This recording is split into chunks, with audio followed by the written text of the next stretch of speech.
Hi everyone, I hope आप सभी लोग स्वस्थ होंगे। तो चलिए आज के सेशन स्टार्ट करते हैं। करंट अफेयर का 20+ क्वेश्चन रहने वाला है।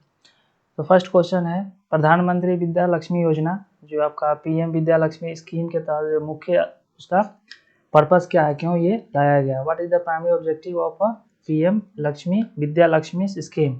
तो किसानों को ऋण प्रदान करना, या छात्रों को उच्च शिक्षा के लिए वित्तीय सहायता प्रदान करना, या महिला उद्यमियों को समर्थन देना, या वरिष्ठ नागरिकों के लिए पेंशन योजना, या बेरोजगार युवाओं के लिए रोजगार सहायता करना। तो प्रधानमंत्री जो विद्या लक्ष्मी योजना है, इसके तहत जो है छात्रों को जो है छात्राओं को उच्च शिक्षा के लिए वित्तीय सहायता प्रदान करना। तो फर्स्ट का बी आपका करेक्ट हो जाएगा। सेकेंड नंबर, राष्ट्रीय पेंशन प्रणाली वात्सल्य NPS जो नेशनल पेंशन स्कीम है, इसके लिए डिजाइन की गई, किसके लिए डिजाइन की गई है। तो for home is the national pension scheme वात्सल्य इज डिजाइन फॉर। तो वरिष्ठ नागरिक, सरकारी कर्मचारी, 18 वर्ष का युवक, नाबालिग भारतीय नागरिक, या स्वयं नियोजित व्यक्ति, या विदेशी नागरिक। तो सेकेंड का करेक्ट आपका आंसर हो जाएगा कि 18 वर्ष तक के नाबालिग भारतीय नागरिक के लिए। Question number third, the October 2024 में निम्नलिखित में से किस भाषा को सशस्त्रीय भाषा की दर्जा दिया गया है। Which of the following language was accorded classical language status in October 2024। Tamil Nadu, Urdu, Marathi, Kannada and Telugu. तो ये आपका मराठी के लिए इसको शामिल किया गया, सिलेक्ट किया गया, दर्जा दिया गया इसको। बडोरा गुजरात में टाटा एडवांस सिस्टम और एयरबस द्वारा उद्घाटित फाइनल असेंबली लाइन FAL जो फाइनल असेंबली लाइन किस विमान के लिए है। तो फाइनल असेंबली लाइन जो है आपका inaugurated by Tata advance system and Airbus in Badora Gujarat for which aircraft. तो बोइंग 747 के लिए, या एयरबेस आपका A302 या C295 या MiG-29 या सुखोई 30। तो ये C295 के लिए इनोग्रेट किया गया है, ओपन किया गया है। बिहार सरकार के 2025-26 के बजट में ग्रामीण विकास के लिए कितना राशि आवंटित किया गया है।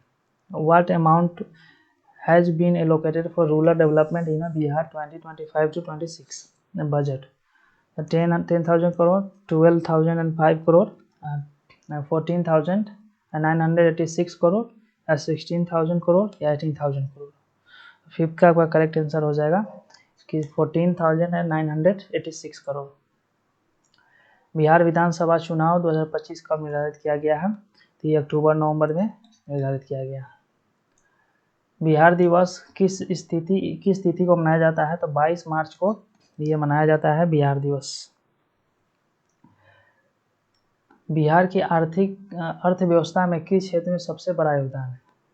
तो which sector contribute the most to Bihar economy. तो उद्योग, सेवा, कृषि, खनन और निर्माण। तो 8 का करेक्ट हो जाएगा, ये कृषि मेन योगदान देता है। बिहार के किस शहर में नया ग्रीनफील्ड हवाई अड्डा प्रस्तावित है। तो ये पटना है, गया है, या दरभंगा, बिहटा है, मुजफ्फरपुर। तो 9 का करेक्ट हो जाएगा बिहटा। बिहार के मुख्यमंत्री नीतीश कुमार के बेटे का नाम क्या है, जिनकी हाल ही में राजनीतिक भूमिका में रुचि देखी गई। तो ये इम्पोर्टेंट नहीं है करेक्ट, बट वो निशांत कुमार है, नाम निशांत है। 11 और बिहार के किस प्रमुख त्योहार में सूर्य देव की पूजा की जाती है। तो ये आपका छठ पूजा है करेक्ट, इसमें सूर्य देव की पूजा की जाती है।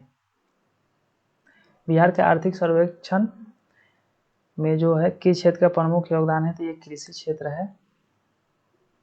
बिहार सरकार ने महिला सशक्तिकरण के लिए 2025-26 बजट में कौन सी नई पहल की घोषणा की है। तो महिला हट्स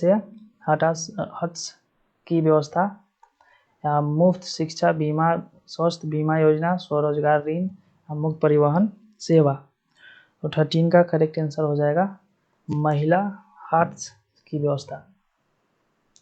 बिहार में प्रस्तावित पटना आरा सासाराम कॉरिडोर का मुख्य उद्देश्य है कृषि विभाग, शहरीकरण, परिवहन, कनेक्टिविटी में सुधार, औद्योगिक क्षेत्र का विस्तार, पर्यटन को बढ़ावा देना। करेक्ट हो जाएगा ये, परिवहन कनेक्टिविटी में सुधार लाना। बिहार के किस नदी को सौरों ऑफ द बिहार कहा जाता है? तो ये कोसी को कहा जाता है। बिहार के किस जिले में नालंदा विश्वविद्यालय स्थित है? तो ये नवादा जिला है, यहाँ पे नालंदा विश्वविद्यालय है। और भागलपुर में तक्षशिला विश्वविद्यालय है। 17 नंबर, बिहार के वर्तमान राज्यपाल कौन है? तो ये सभी बदल गए हैं। तो वर्तमान में जो राज्यपाल है आपका आरिफ मोहम्मद खान है। आरिफ मोहम्मद खान, ये आपके प्रेजेंट में बिहार का गवर्नर है। बिहार में कौन सा राष्ट्रीय उद्यान स्थित है? तो राष्ट्रीय वाल्मीकि उद्यान है। तो यही एकलौता जो है राष्ट्रीय वाल्मीकि उद्यान है, ये आपका मोतिहारी जिला में पड़ता है। प्रधानमंत्री किसान सम्मान निधि योजना के तहत किसानों को कितनी राशि सहायता दी जानी है? तो 20 का करेक्ट आंसर हो जाएगा आपका कि 6000 दिया जाता है। 2025 के आर्थिक सर्वेक्षण के अनुसार भारत के अनुमानित जीडीपी में वृद्धि दर कितना है? तो ये आपका 6.8 का है। निम्न में से कौन सी योजना विशेष रूप से बिहार के युवाओं के कौशल विकास के लिए शुरू की गई है? तो कुशल युवा कार्यक्रम, डिजिटल इंडिया, प्रधानमंत्री कौशल विकास योजना या स्टार्टअप इंडिया आत्मनिर्भर योजना?